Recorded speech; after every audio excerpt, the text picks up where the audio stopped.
noches, amigos. Bienvenidos a la emisión estelar del Comercio TV. Aquí, lo más destacado del día. La situación económica en el Ecuador es complicada y que por eso su hermana le pidió ayuda para salir del país, relata Yolanda Yupa. Y es que lo último que supo de ella fue que estaba en zona fronteriza entre Estados Unidos y México. Donde quiera que esté, que trate de llamarme porque ya estoy desesperada. Tal vez se perdió por ahí, no se olvidó mi número. María Carmelina Yupa, de 46 años, desapareció en la frontera entre México y Estados Unidos en su intento por cumplir el sueño americano. Su familia está desesperada, pues no tienen información de ella desde el mes de agosto. Más adelante les presentamos su historia. Ahora les contamos que privados de la libertad del Centro de Detención Provisional El Inca protagonizaron un amotinamiento. Fue necesario el ingreso de unidades policiales para recuperar el orden y volver a la calma. Aunque en un inicio dijeron que se trataba de un simple enfrentamiento entre integrantes de los Nietas con los Tiguerones, el intenso movimiento policial dejaba las dudas de lo que pasaba atrás de las enormes paredes del CDP. El director del centro carcelario salió por varias ocasiones a desmentir los rumores que las cosas eran graves. El protocolo de evacuación de las instalaciones, salieron todo personal administrativo, personal de economato y la cocina, y los médicos. El pleito empezó en el pabellón Guerreros de Luz entre privados de la libertad que se habían encontrado en la ducha y que el pequeño cruce de palabras generó que se encienda el ambiente y terminó en golpes. El director indicó que 3 reclusos resultaron con heridas leves. Son personas que han cometido delitos, por eso están aquí. O sea, estamos entre delincuentes, estamos entre personas procesadas. Pero la versión no tranquilizaba a los parientes de los privados de la libertad, quienes exigían respuestas. El intenso movimiento policial y el olor a gas lacrimógeno que llegó hasta los exteriores ponía a todos intranquilos. No sabe qué le pasó, qué ha pasado, si está golpeado, no se sabe nada, estamos esperando. Las cosas no mejoraban, todos comentaban lo que veían. El arribo de varias ambulancias ponía el ambiente más preocupante, mientras personal de las Fuerzas Armadas reforzaba la seguridad exterior. Acérquense a las ambulancias a ver si es que son sus familiares, entonces ¿cómo podemos hacer? En una requisa al centro carcelario, la policía decomisó armas blancas, celulares, entre otros artículos prohibidos. El director nuevamente salió a decir que los heridos que se fueron en las ambulancias eran presos con enfermedades preexistentes, mas no respondían a heridos por el amotinamiento. Enfermedades preexistentes, con convulsiones, nada que ver. Aquí no hay heridos.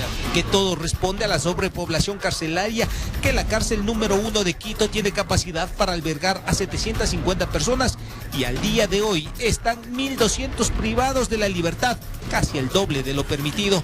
En Quito informó Iván Casamen. En la ciudad de Santo Domingo, agentes antidrogas decomisaron más de $183.000, mientras que policías del grupo GEMA, en operativos de interdicción de carreteras, incautaron 8 kilos de droga para consumo interno.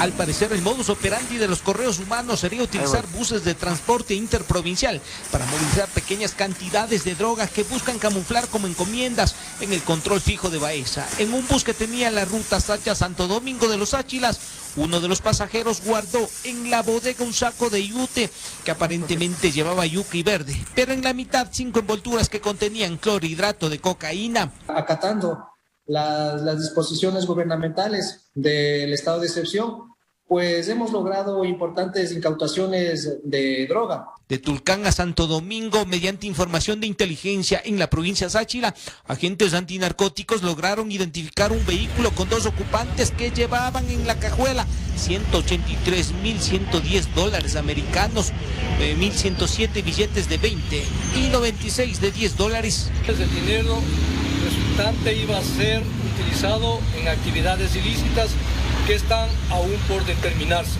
Los dueños, o mejor dicho, los encargados de transportar el dinero, un ciudadano ecuatoriano y su acompañante, una mujer colombiana, quienes no lograron explicar por qué andaban con semejante cantidad de dinero y en efectivo. Así nomás, droga, billete de los buenos, circulando en diferentes ciudades en pleno estado de excepción. En Quito informó Iván Casamen.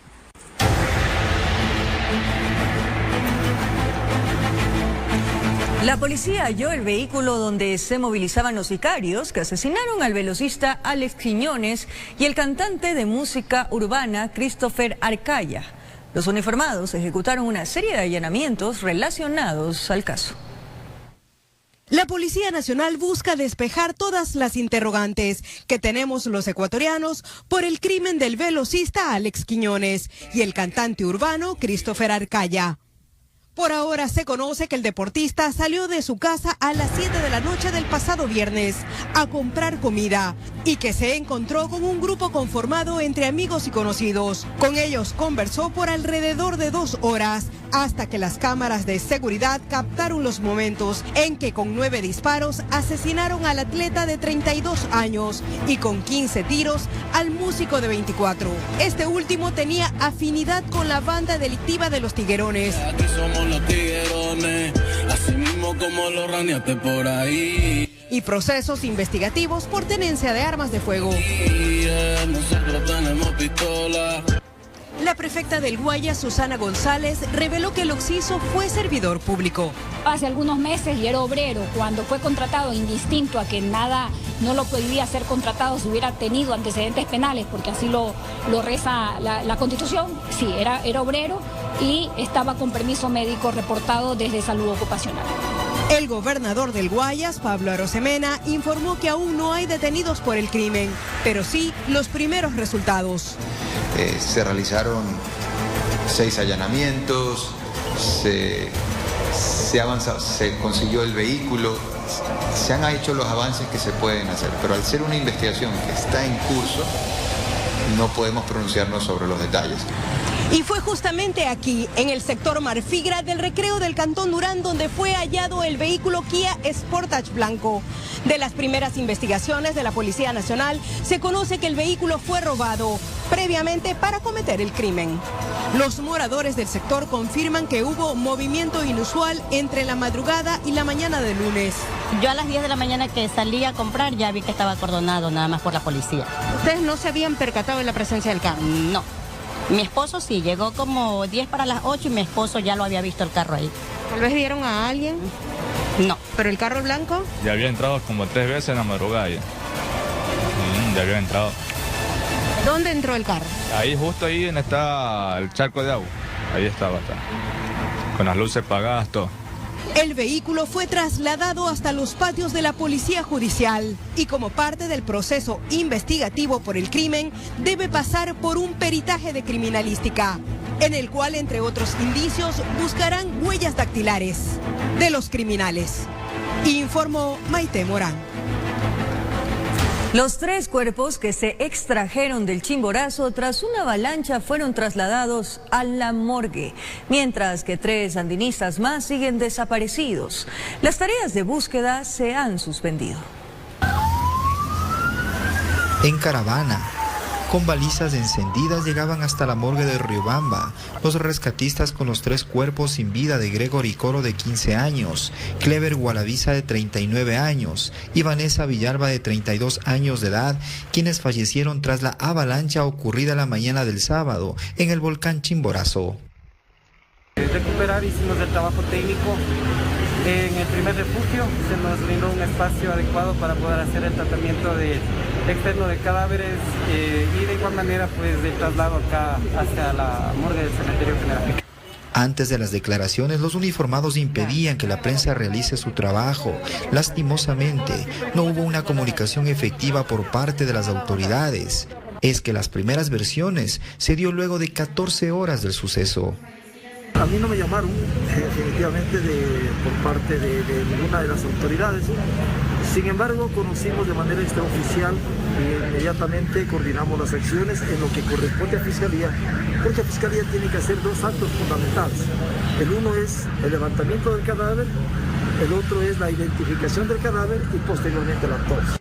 Mientras tanto, las tareas de búsqueda de los 3 desaparecidos se han detenido por el mal temporal. El último momento que nosotros abandonamos el primer refugio se nos informó que se encontraba ya en una alerta 5, nos decía que por ende se había suspendido las labores de rescate. No puedo confirmar esa situación en vista de que fuimos ya la última unidad que salió del refugio. Pocos minutos después llegaban varios compañeros de Clever, quienes dentro de un portaterno llevaban el uniforme del Grupo de Operaciones Especiales GOE. Dicen que se fue de este mundo haciendo montañismo con una de sus pasiones. Nuestro amigo Clever Gualavicí era un amante de la montaña, ¿sí? Como bien decía el ingeniero Napoleón Cadena, hay personas que dejan de estar calientes en su hogar, con su familia, por querer visualizar esos grandiosos amaneceres que nos brinda la montaña. Pues está ahora bajo los brazos del Señor, hizo lo que le gusta. A los 3 cuerpos les practicaron las autopsias de rigor para posteriormente entregar a sus familiares, quienes por su estado de intenso dolor prefirieron guardar silencio y así llevar a sus seres queridos hacia sus tierras natales, como Pifo, Cayambe y Quito. En Chimborazo informó Darwin Altamirano. Continúan las labores de búsqueda y rescate de los 6 desaparecidos tras el deslave en la vía Loja-Zamora. Este lunes fueron encontrados 2 cuerpos a las orillas del río. Se espera que las labores continúen pese a la situación climática del lugar.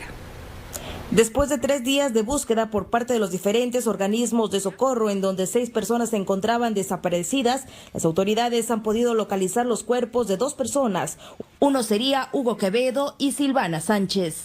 Un trabajo muy fuerte, un día demasiado esforzado, sin embargo, los resultados en este caso están al frente. Hemos podido entregar a sus familiares 2 cuerpos, el cuerpo de nuestro amigo Hugo Quevedo y en este caso el segundo en la noche de Silvana Sánchez.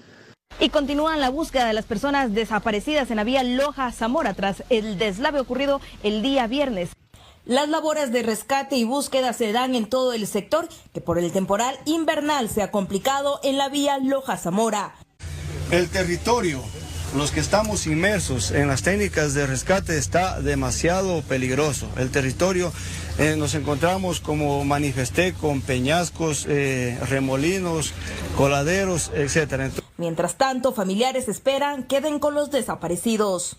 Esperando la voluntad de nuestro Señor para que podamos encontrar los restos. En Zamora Chinchipe informó Marcela Constante Brito.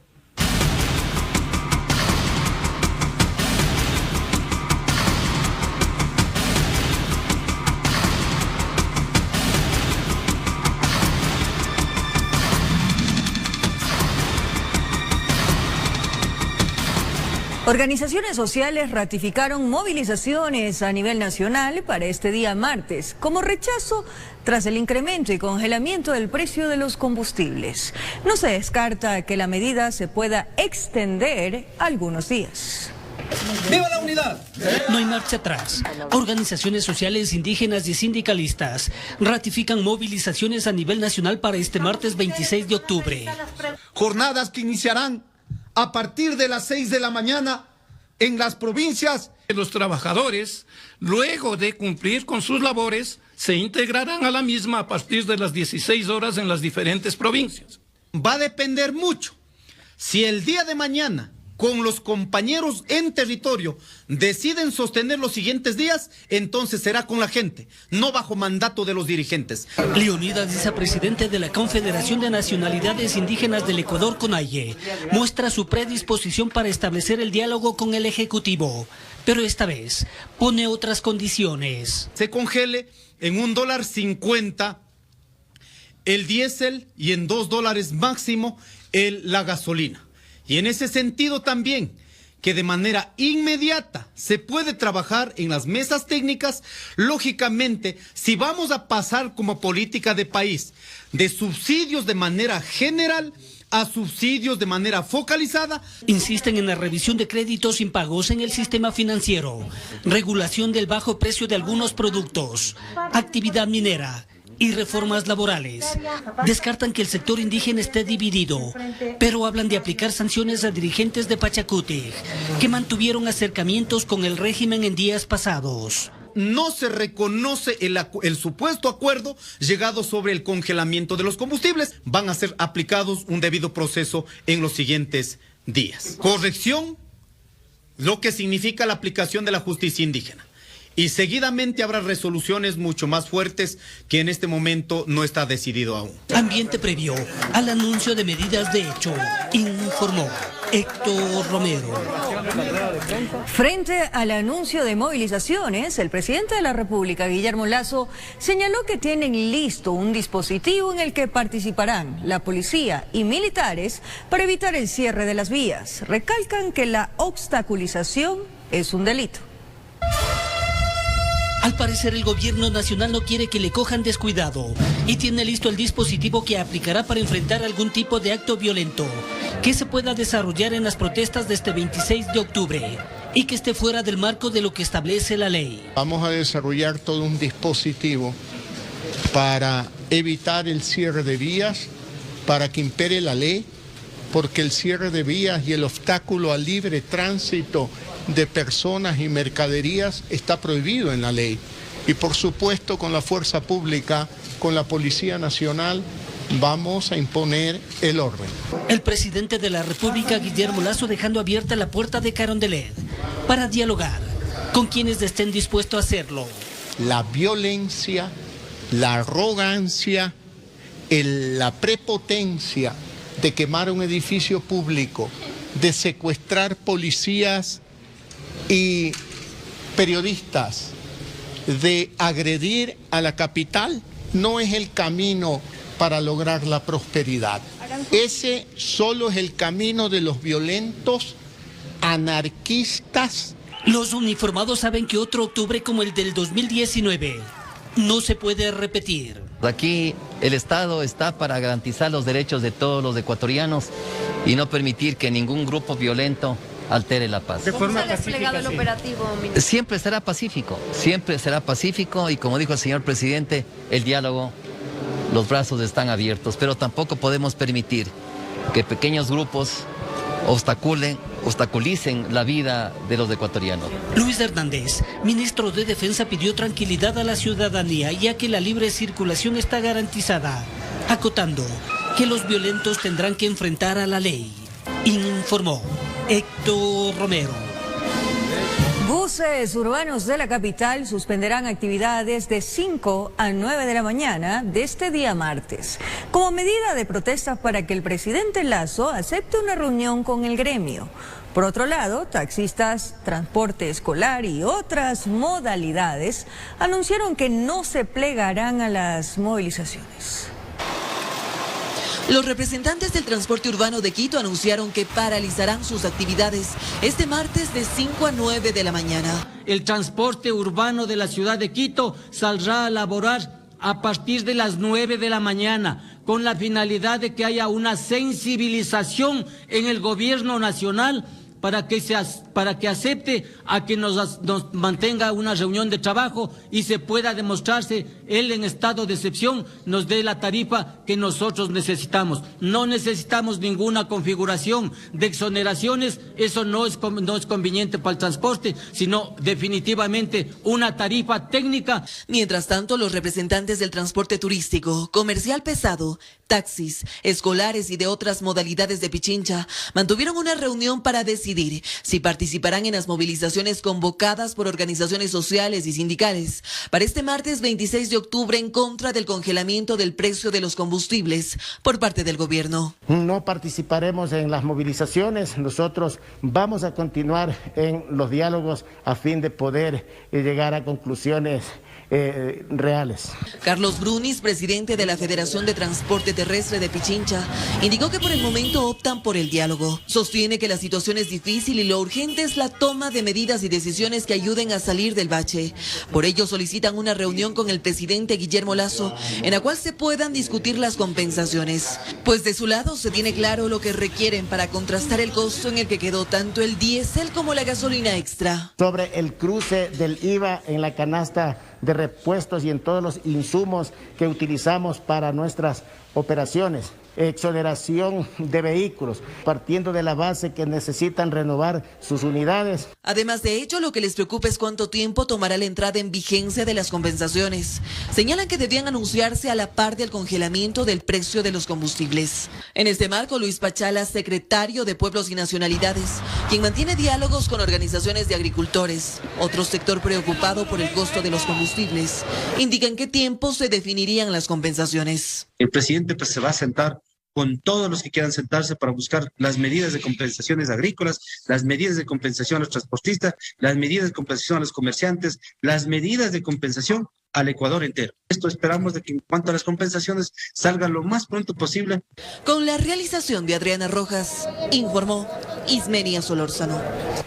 Atención, la empresa de pasajeros informó que los corredores Trolebús y Ecovía operarán con total normalidad este martes 26 de octubre, tanto en sus circuitos como en sus rutas alimentadoras.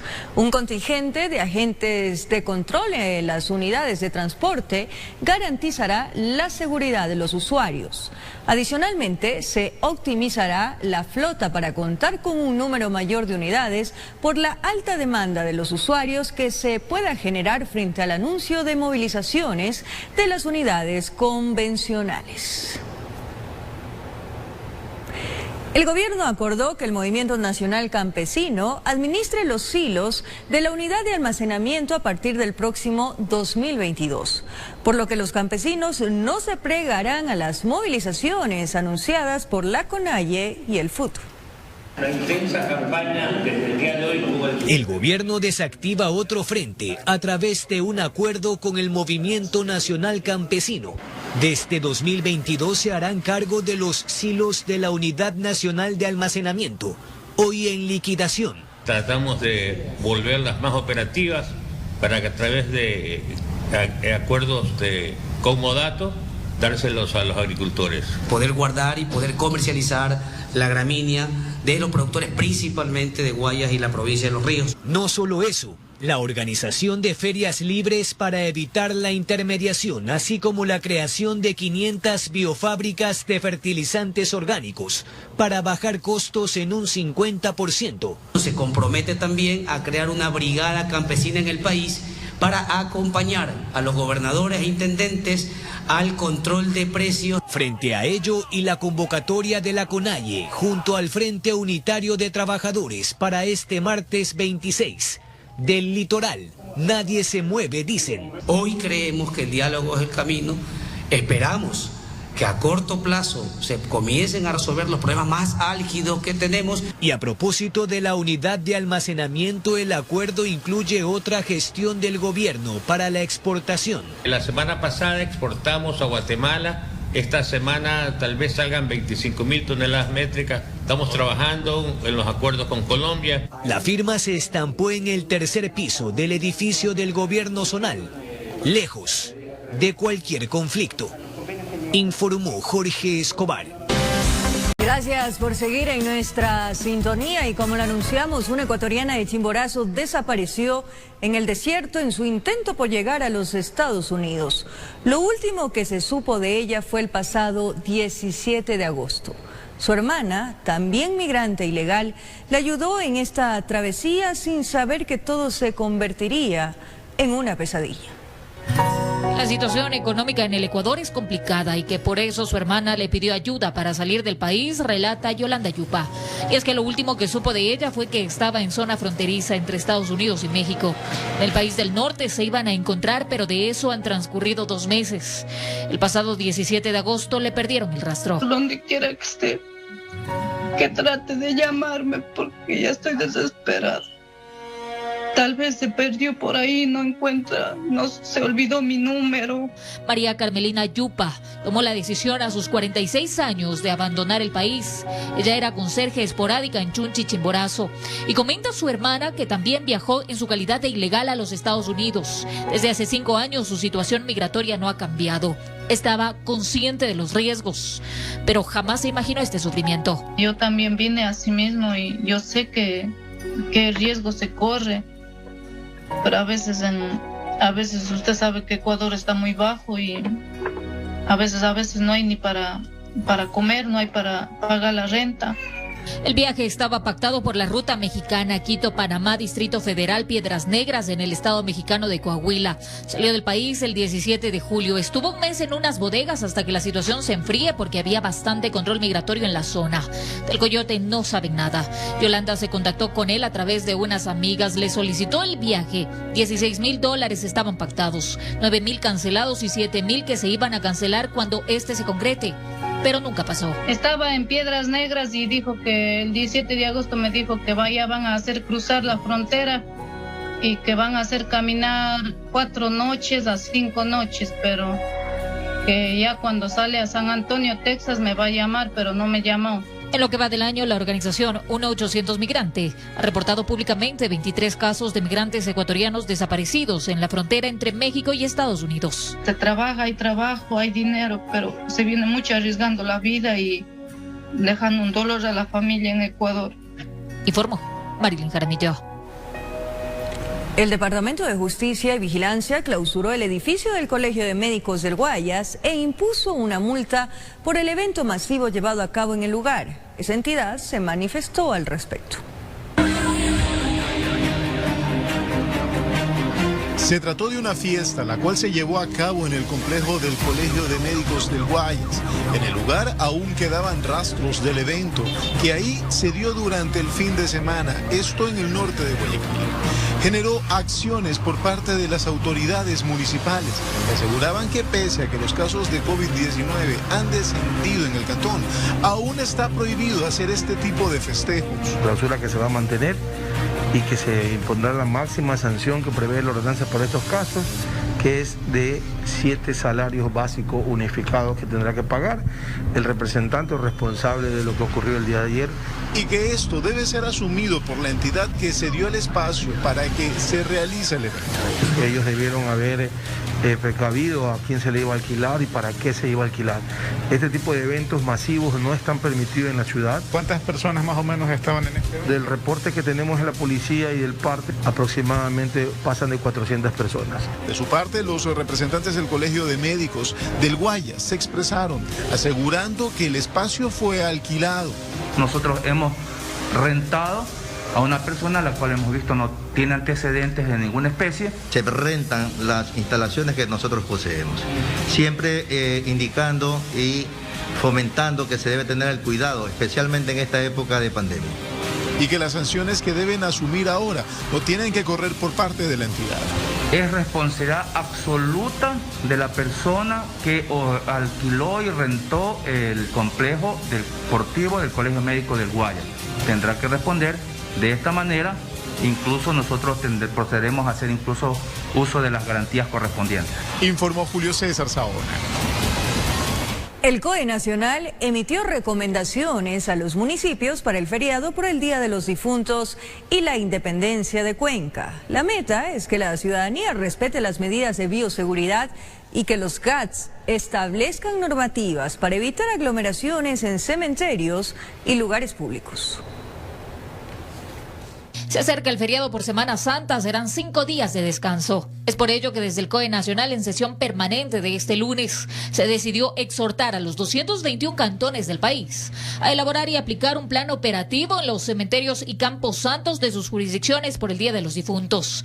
Asimismo, que se establezcan aforos de acuerdo a la situación epidemiológica. Se recomienda ampliar los días y horarios de funcionamiento de los cementerios. Que por favor no visiten solamente un solo día concentrando gran cantidad de personas, sino lo hagan durante toda la semana y durante todos los días que están establecidos para el feriado. El organismo también exhorta a establecer controles de aforos en el transporte público, establecer normas y directrices de aforos en parques, plazas, centros comerciales y controles para el comercio autónomo. Aquellos GATS que se encuentran en el eje costero, generar los planes operativos de aforos, horarios y el control del consumo de bebidas alcohólicas. Juan Zapata, presidente del COE Nacional, menciona que la ciudadanía deberá respetar entonces las medidas de bioseguridad establecidas, con ello evitar aglomeraciones, pues habrá al parecer bastante movimiento en los días de descanso en este feriado, el más largo del año. Que el mayor porcentaje de COEs cantonales cuales han autorizado el funcionamiento de centros de tolerancia, de bares, discotecas, de karaokes, que se los hagan con los aforos y con las medidas de bioseguridad aprobados por los mismos GATS. Habrá libre movilidad en el país. Quienes viajen deberán adoptar las medidas necesarias frente a la época invernal para transitar con precaución. El COE además aprobó el incremento de los aforos en los aeropuertos 100% para preembarque y 75% para los espacios comunes. Esto tras la solicitud del Ministerio de Transporte y Obras Públicas. Se aprobó también la realización de los 9º Juegos Deportivos Nacionales Imbabura 2021. Es así como se hace un llamado a la ciudadanía a cuidarse en este feriado, sin olvidar que pese a la vacuna, los ciudadanos se pueden contagiar con el virus. Informó Marilyn Jaramillo. El presidente Guillermo Lasso anunció que este martes remitirá a la Asamblea Nacional la ley tributaria con carácter de económico urgente. Esto se da en medio de las tensiones políticas entre el Ejecutivo y el Legislativo.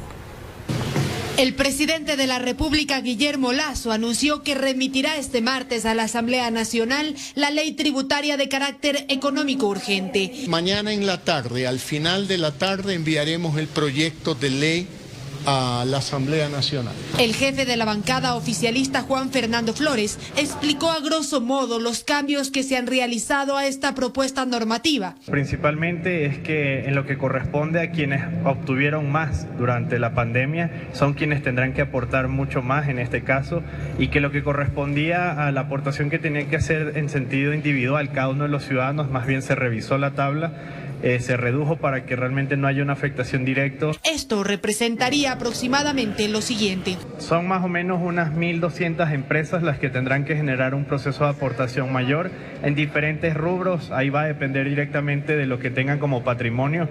Si este es superior a los 5 millones de dólares, tendrán que ejercer ellos los procesos de aportación. El gobierno dialoga con las diferentes bancadas para conseguir los 70 votos que se necesitarán para su aprobación. Por eso este martes a las 6 de la tarde, el gobierno se reunirá con la izquierda democrática. En cuanto a la base imponible de los $2.000, nosotros decimos que tiene que subir a 3.500, pero eso también se lo puede analizar para el tema de los pagos de impuestos. Mientras que Pachacutic se mantiene a la expectativa de lo que llegue en esta propuesta de ley. No nos olvidamos la oferta que hicieron de bajar el IVA del 12 al 10%, por ejemplo. Pero también existe desconfianza tras el incremento y congelamiento de los precios de los combustibles. Esta decisión está llevando a que el presidente está quebrando, está terminando su buena relación con el pueblo ecuatoriano. Por el alza del precio de los combustibles, la bancada correísta también marca su distancia. El último diálogo que tuvieron con CONAIE, con Pachacutic, y que vemos que no han cumplido los acuerdos, no creo que en este momento sea el adecuado para poder tener una conversación con el gobierno. Informó Valeria Navarro. Asambleístas de Pachacutic y UNES entregaron a la Comisión de Garantías Constitucionales documentos que aportarían a la investigación que se hace el presidente Guillermo Lasso en el caso Pandora Papers.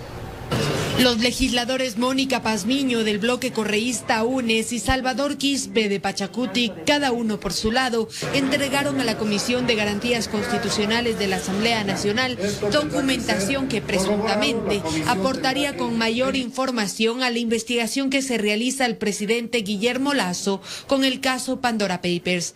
Estos papeles están notarizados y apostillados, como les voy a mostrar en este momento, y están completamente legalizados. Las dudas de los asambleístas surgen en la declaración juramentada que habría realizado el primer mandatario cuando fue candidato presidencial. ¿Por qué no se incluyó en la declaración patrimonial de bienes al inicio de la gestión del señor presidente de la República sus acciones, sus propiedades, Banisi Bank en Panamá, un paraíso fiscal? Pero a criterio de asambleístas independientes cercanos al oficialismo, las comparecencias de las autoridades, tanto del CNE como del SRI, transparentan el accionar del primer mandatario y aseguran que no hay pruebas que demuestren lo contrario.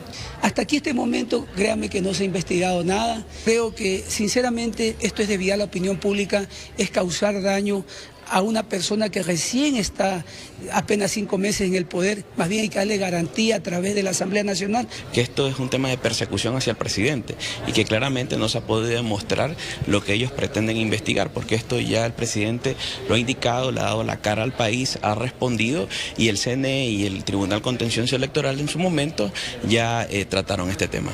A la Comisión de Garantías Constitucionales le quedan pocos días para la elaboración del informe que determinará conclusiones.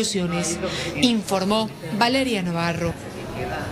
En la ciudad de El Puyo, provincia de Pastaza, los torrenciales aguaceros de las últimas horas provocaron inundaciones en varios barrios por el desbordamiento del río que ingresó al malecón de la ciudad. Sectores como La Isla y El Chofer también recibieron los estragos del mal tiempo. El Cuerpo de Bomberos brinda la ayuda pertinente a los afectados. Descansar, que tengan un buen inicio de semana. Un abrazo.